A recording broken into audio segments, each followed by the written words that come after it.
record, right?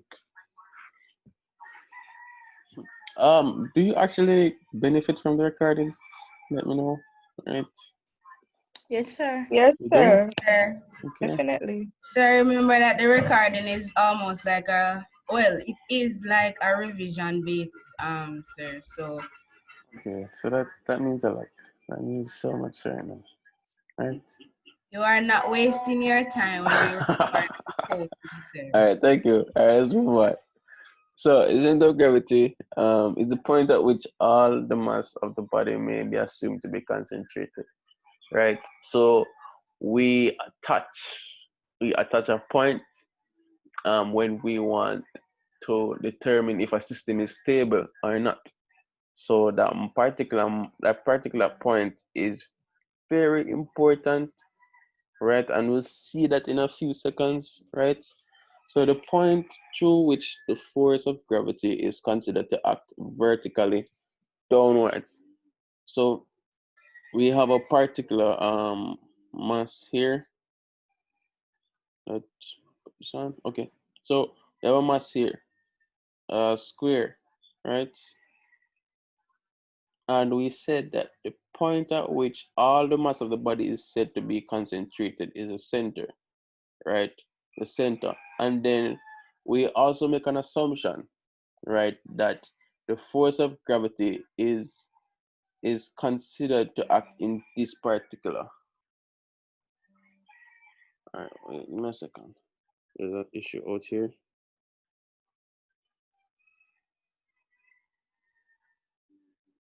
All right, I will get back to you. All right, so send me your name, right, and I will add you to the class, or I'll speak to my supervisor first, and then we just send me a name, and I'm currently in a class, so I'll get back to you after. Just send me a name. All right. So yeah, sorry about that. Yes, sir. Not you, not you, not you. You're the student. Oh, Yeah. So apparently there is no teacher in physical ed, right? So she wants to join physics. All right. So the force of gravity is said to act in this direction, right? Gravity, and it is said to act at this particular point, right? At this particular point. So the center of gravity, right, is acting in it's acting at the geometrical center, right? What is happening here? Geometrical center of the body. But what if we had a system, right, where we are not able to determine the center of gravity, right? We would have to carry out an experiment to find that particular find that particular point that represents the center of gravity, right? But let's look on this again. We see this popping up, our system again here, and we have gravity acting at this point. That's what we assume as physicists, right? We assume that gravity is always acting at the center, the geometrical center, and it's approximately here, right? And it's moving downwards, of course, right? And it acts such as the weight, right? Weight coming up back again. So of course weight again is equal to m times g. Make that clear. All right, so that's basically it for how the center of gravity works, right? It's, as I said, it's important because it tells us a lot of information about whether a system will be balanced or not balanced, right? It tells us a lot of information, and we'll see that a couple slides down. But are we clear here? Are we understanding that it acts at the center? No, sir. Yes, sir. Wait again. Who was that? Who said I should go over it again? Okay. All right. I'll move Sir, on. me never hear where they ask about the part here. Can you please repeat this? All right. So the center of gravity, that's what we want to achieve. The fact that it acts at the center of an object, right? At the geometrical center of the object. And the force of gravity is said to act also at this point.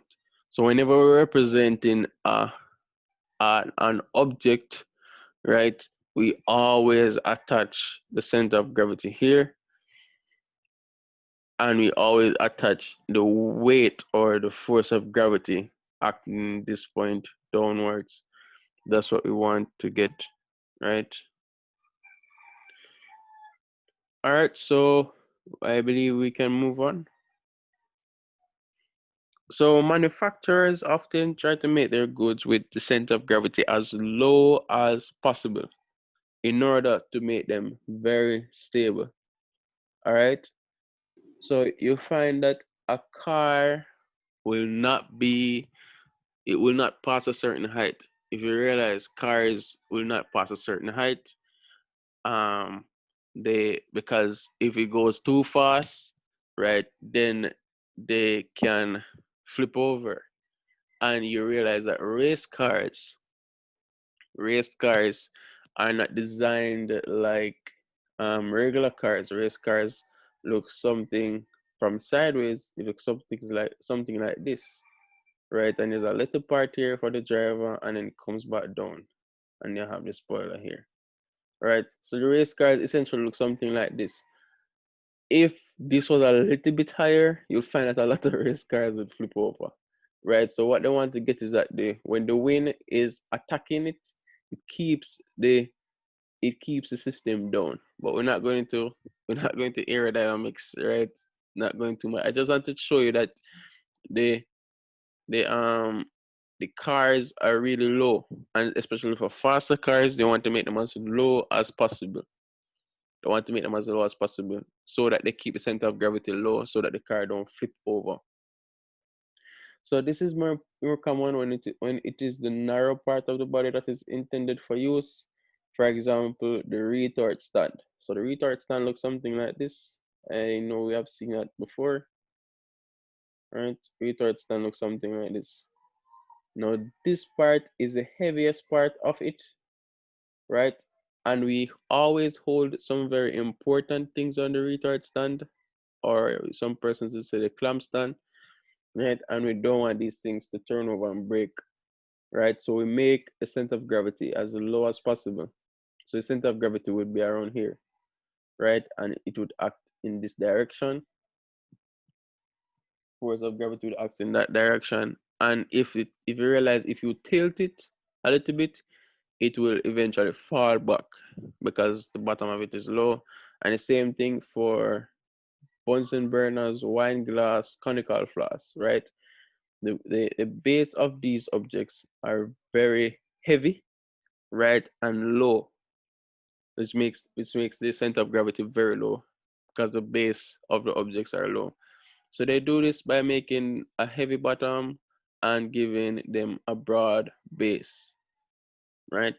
So a tight rope walker often carries a weighted pole or an umbrella to keep his center of gravity very low, right? If this person does not have an umbrella in this hand, they are going to fall. All right, they're going to fall. All right. So they need that umbrella or weighted pole. It helps in the design of vehicles such as cars and buses by keeping their center of gravity very low. So this is done by placing the engine very low in the car. So as I said, the center of gravity is a point that all the mass is said to be concentrated at, right? You want to keep that particular section as low as possible. So knowledge of the importance of keeping a low center of gravity help passengers in the small boats to realize that standing up in order to change seat can be dangerous, as this raises the center of gravity and can make the boat less stable. Are we all clear?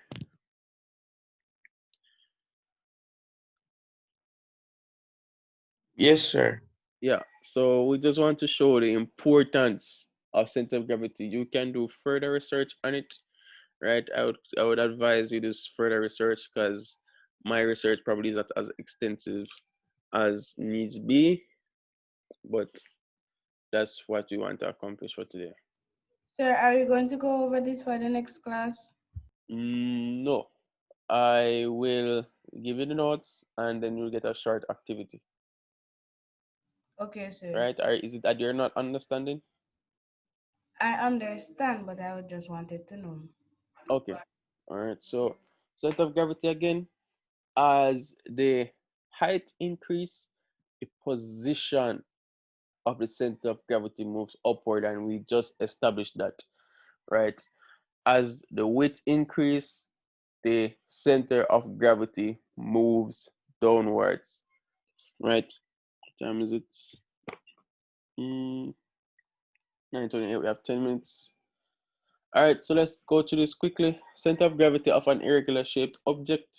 So let's just say we carry out an experiment where we cut out an irregular shaped object from a cardboard and we make three holes, hole A, hole B, and hole C, right? Make three holes at the edges of the irregular shaped cardboard. So are we able to pinpoint the center of gravity for this irregular shape, right? Are we able to do that? Are we like, for example, a square? Are we able to do that? Are we able to say that the center of gravity is right here?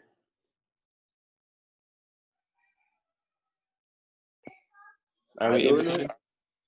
to? You don't know? No, sir. No. Cat, box.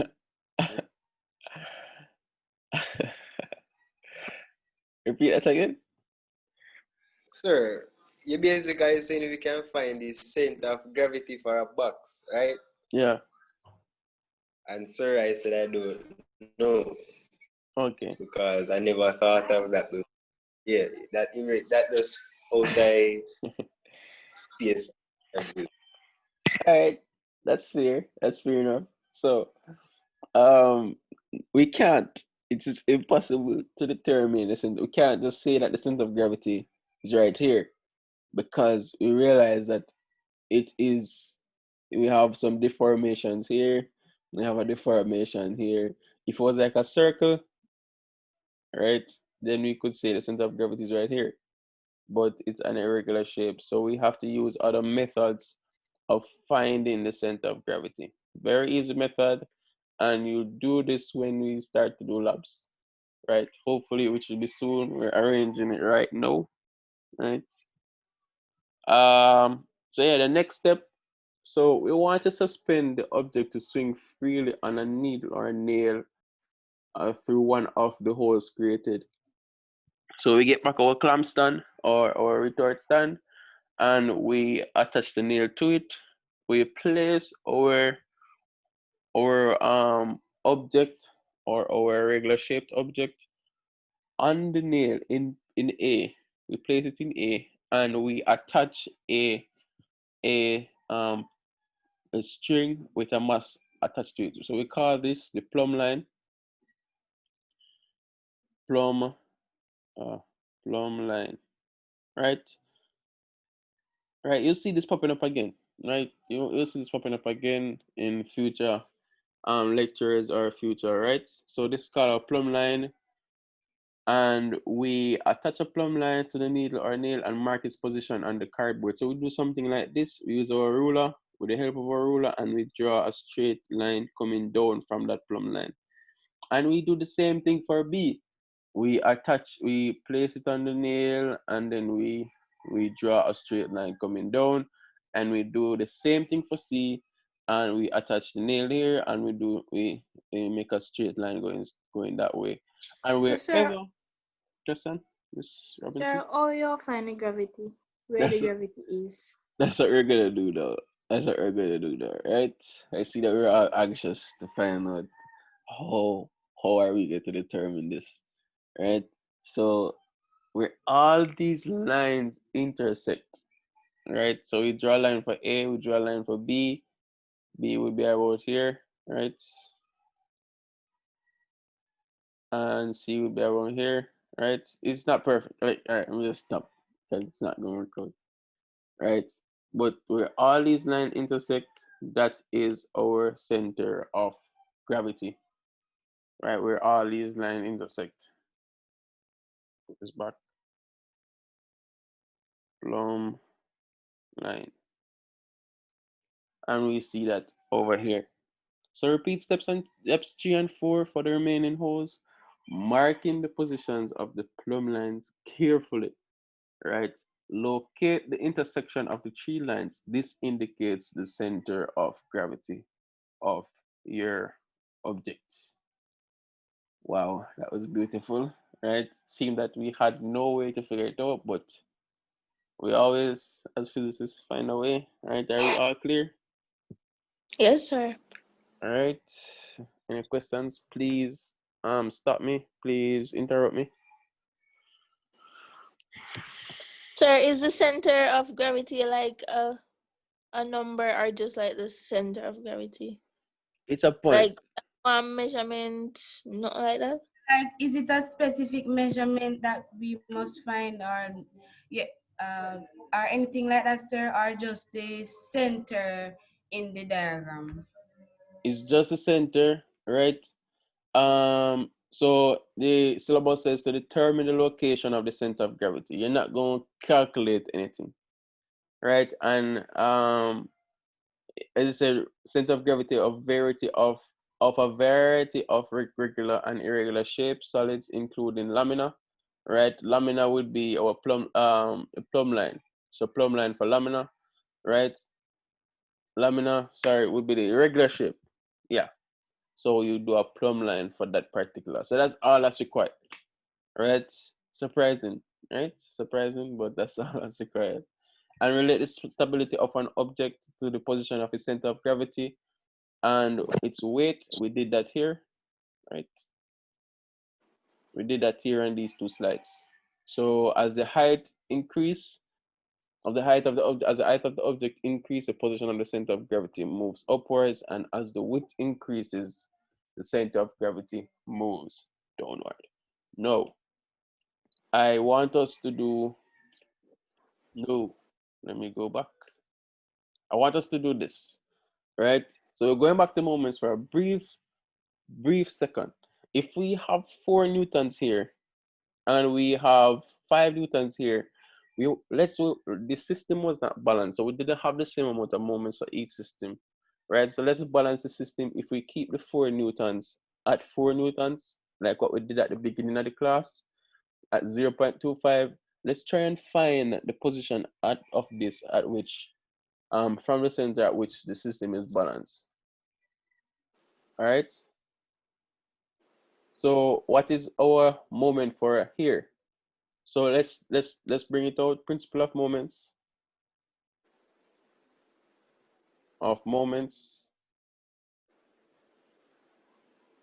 So clockwise should be equal to what?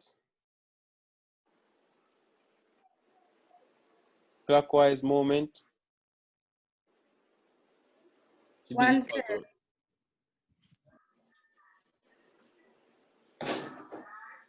Put anti-clockwise over here. If you're not confused. So anti-clockwise should be equal to what? The clockwise moment, right? 1N. Yes, sir. Yes, sir. Yeah, so anti-clockwise moment should be equal to clockwise moment, right? So what is our anti-clockwise moment? Sir, Good. one. 4 times 0.25 Yeah, equals so let's just 1. work it out, which would be equal to 1. Yes, so that's good. We are good. I like that, right? So that should be equal to 1. And what is our, and we want to know, find the distance. Let's scrap the 0.5, right? Let's not focus on this. We want to determine this distance in which the system is balanced, right? So we should get 1 Newton, right? So let's put back down the force times distance. Force times distance. No. All right, let me get rid of this. Let me get rid of this one. right? Now, what is our force for over here? 5. 5 Uh, Newton, right? 5. And we need to find the distance. So how do we find the distance now? How do we find D?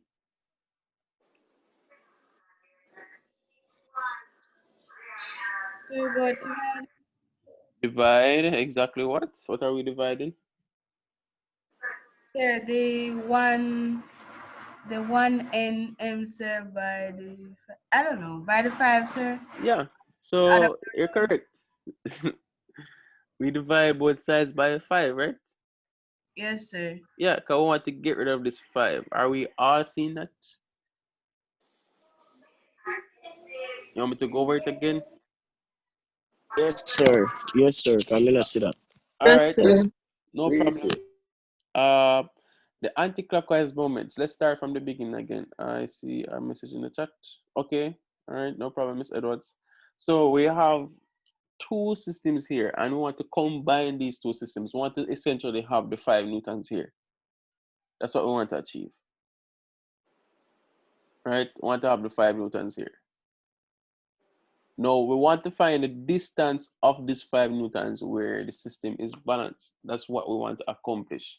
So the anti-clockwise moments, we said that it is the one that goes here, right? This particular guy, and then the clockwise moments would be around here. Now we want to find this distance away from the center at which the 5 newtons is balanced. So we call this distance D, because we don't know it as yet. Now we have force times distance. So we said that the moment over this side is 4 times 0.25, right? And we got 1, right? Now we have, let me put this, right? So now we have the force here and the distance. And we said that our force is 5. Now we want to find the distance. So what exactly do we do, right, to find that distance? How would we calculate that now?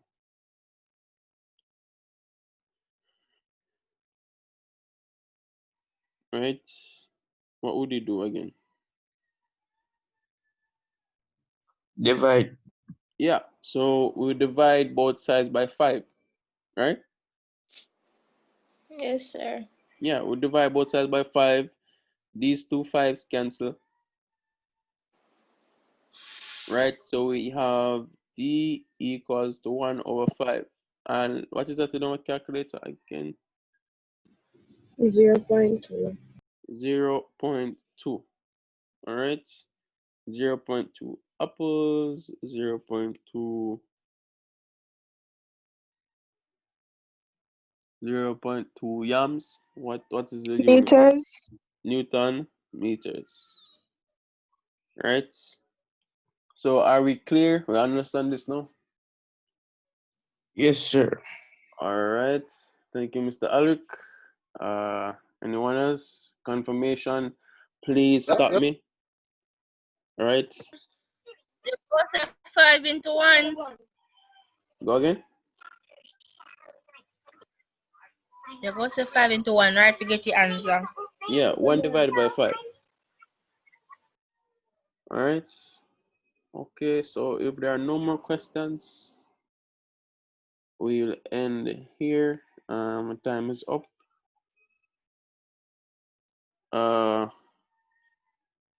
So all the best, everyone. I'll send notes and I will eventually post them I post the recordings by the end of the day, because I think I have 2 more classes today. All right. So all the best, everyone. Same to you, sir. Thank you. All right.